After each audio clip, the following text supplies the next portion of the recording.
Beauty in Rain and Snow, a poem by Samara Fleming. The beauty of a drop of rain surpasses diamonds without a stain.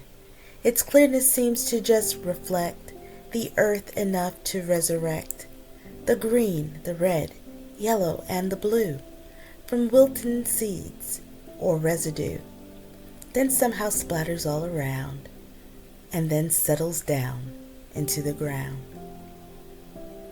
The beauty of a flake of snow shines crystal colors all aglow. Its form unique but to every eye, it's undistinguished in the sky. It's small but strong to sanitize the earth around and winterize with sheets of white when chorus bound and lays in wonder on the ground. The Creator's wisdom in these things surpasses all my wonderings.